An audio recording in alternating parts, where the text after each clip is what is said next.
Hello, and thank you for tuning into the Stuff I Heard podcast. I'm your host, Joshua Peak. And yeah, we're getting into March Madness now. We got full basketball going on with the men's team now entering into the tournaments for their division. Uh, I am in South Carolina, so I follow South Carolina basketball. The men's team beat Arkansas yesterday, and today they play Auburn at 3:30 p.m. Should be pretty exciting. I'm looking forward to that. Not sure when the women's brackets start for the tournament, but I'll be watching that as well as soon as it starts playing because I'm anticipating a South Carolina versus Iowa in the final two. I don't know if that's going to happen, but I'm hopeful it will happen because I would love to see Caitlin Clark and Iowa challenge the Gamecocks. Of course, I am a South Carolina Gamecocks fan, a huge Don Staley fan, and I'm also a Caitlin Clark fan. But we'll see what happens.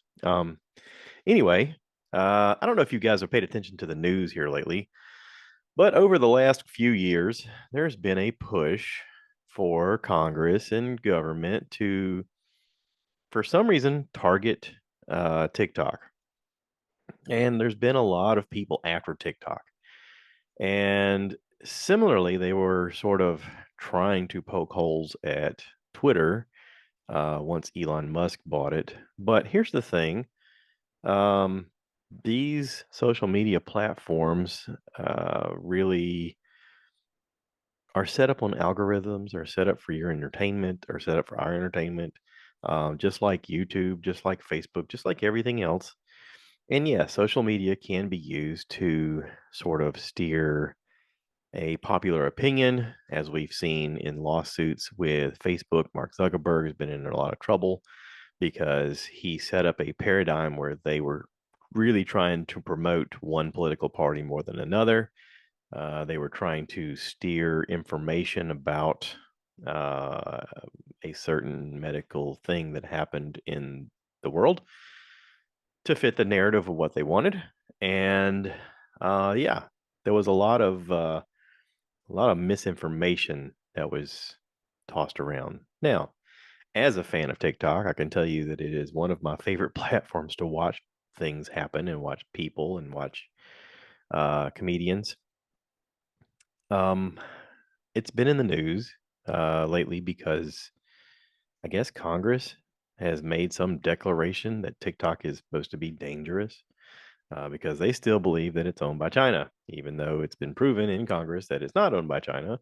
Matter of fact, they spend over $1.8 billion moving all of their servers to Texas, and everything is run from Americans in Texas that run TikTok. They use Oracle software, which everybody in the world that has any kind of advanced um, computer AI platform uses Oracle software. And yet, still, they're trying to ban TikTok as an app on people's phones. They're going to try to remove an app on your phone. Congress is going to make a big push to try to remove something that they don't even understand what it is. We have a nursing home full of people that are making decisions that have no idea how social media works, what it does, how it's influenced, how it's used, how it's enjoyed. And this is a stepping stone of them taking away your liberties, our liberties. Um, it's going to be weird that this could end up being the Tea Party version of you've gone one step too far, of the people saying, "All right, government, this is a bit much." Um, I mean, every time I hear stuff like this, I'm just thankful that there's people like Robert Kennedy Jr. running for president who is talking about this on all of his platforms and saying, this is not right. This is silly. This is people out of touch trying to make decisions about people's lives where they don't understand the facts because they can't even understand how the internet works within their own home, let alone how that works on their phone. And if you hear the testimonials of the court cases, they're surprised how algorithms work because they say the most ludicrous stuff that comes up on their timeline. And it's like, yeah, this is the stuff you search. That's why it's on your timeline. Um, but speaking of which, I have come across somebody who I want to talk about. I don't know her. Her name is Meg Riley, Reily, and she does a lot of comedians. Uh, I guess you call it comedian karaoke, sort of. Comedian voiceovers, comedian act outs.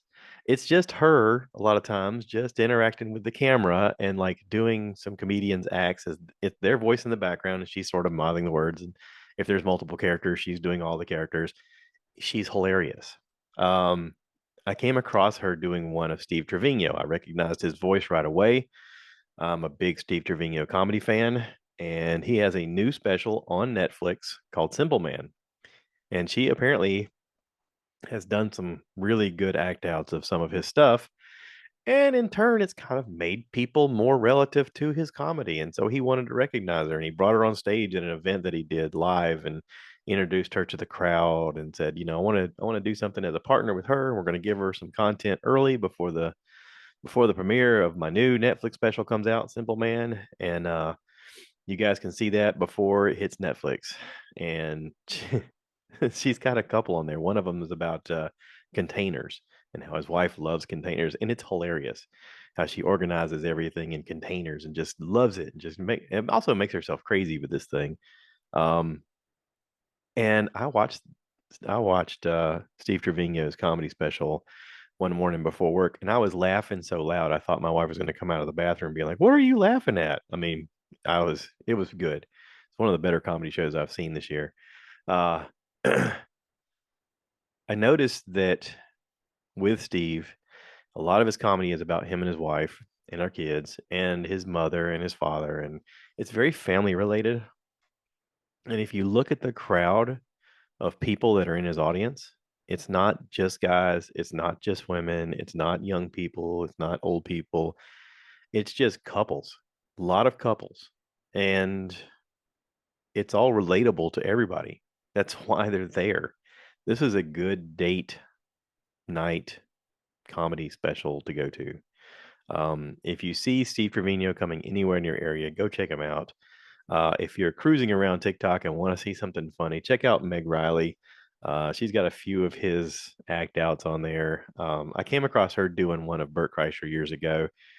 Hilarious. Just she's so funny. But yeah, Steve Trevino is killing it. I'm so impressed. Yeah, check it out. It's on Netflix. It came out this past week. All right.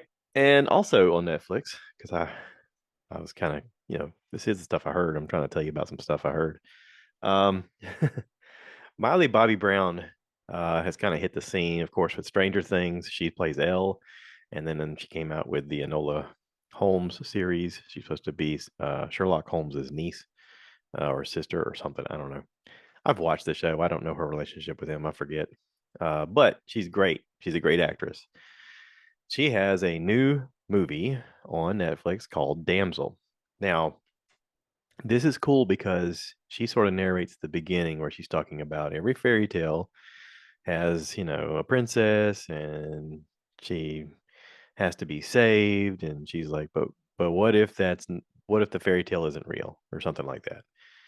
And basically, she's a damsel in distress, but is put there because of a bad situation and gets her own self out of the situation because, why not?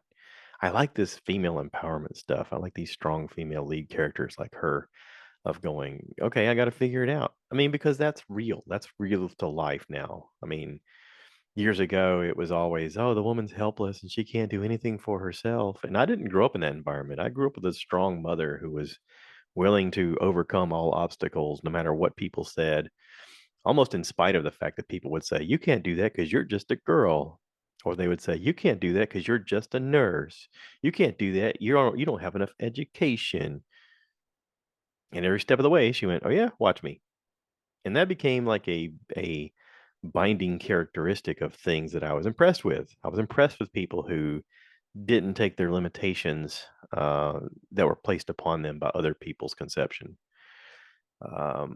People who challenged the status quo, people who surprised you with their intelligence or their physical ability or their ability to pay attention and thrive in very tough situations.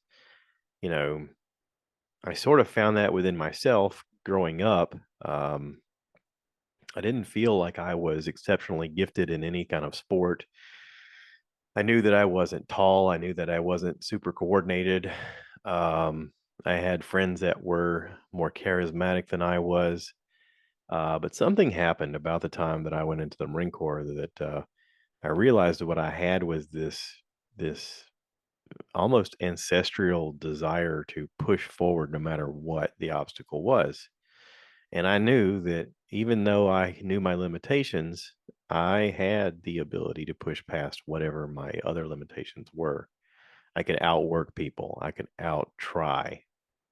I know that sounds weird, but when you are faced with your toughest moments, sometimes the thing you can do that no one else can do is try.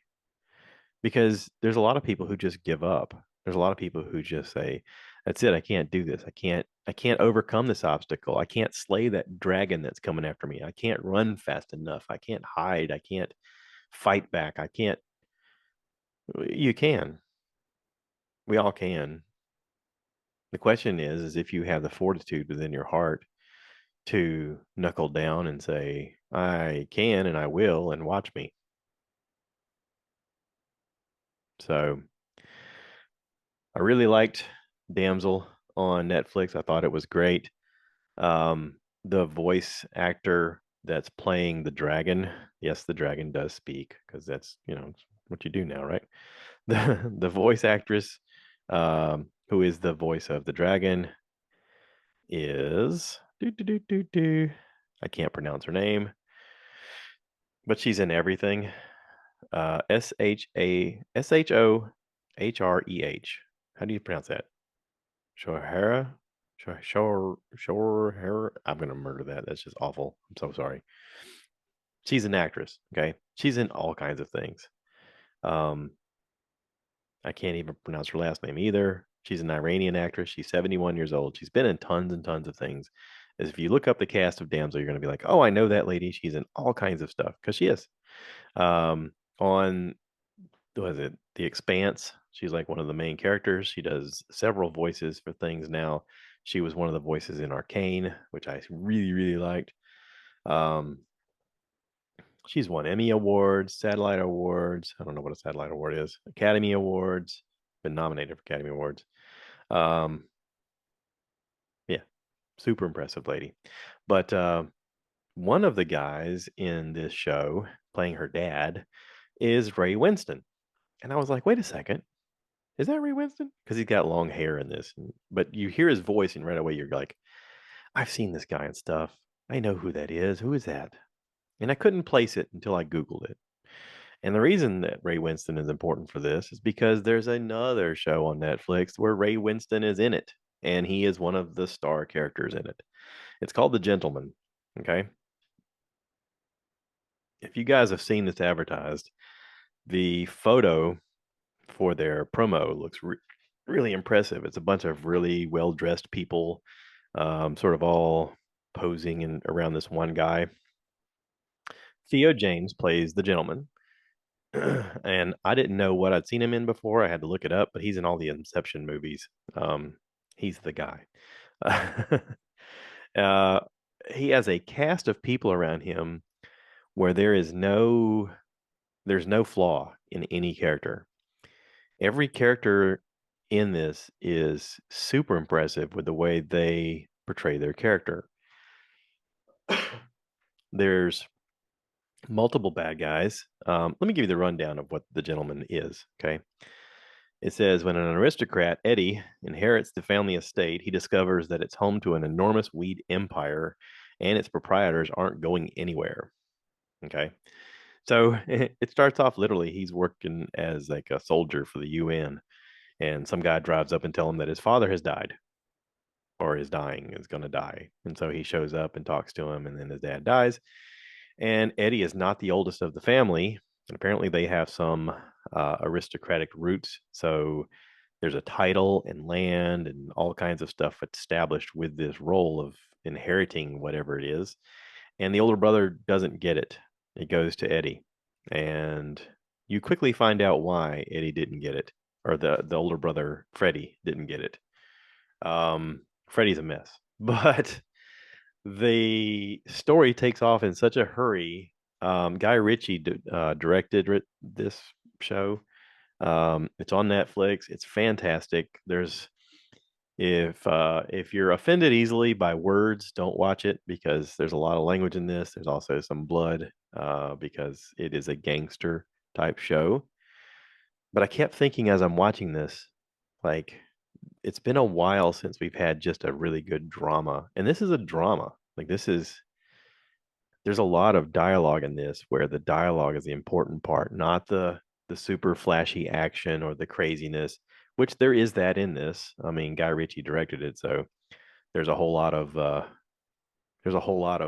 what you would think Guy Ritchie brings to the table, but really good dialogue too. Um, it just embodied the title, The Gentleman, because there's moments where I'm thinking, okay, wait a second, is Susie Glass the gentleman? Is um, Giancarlo Esposito the gentleman? Is Vinny Jones or Jeffrey Sacombe? Is Jeffrey the gentleman? They're all the gentlemen. That's the thing. Every character in this is playing this part of super classy, except for Eddie. I mean, except for Freddie. Freddie's a mess. Freddie's learning to be a gentleman.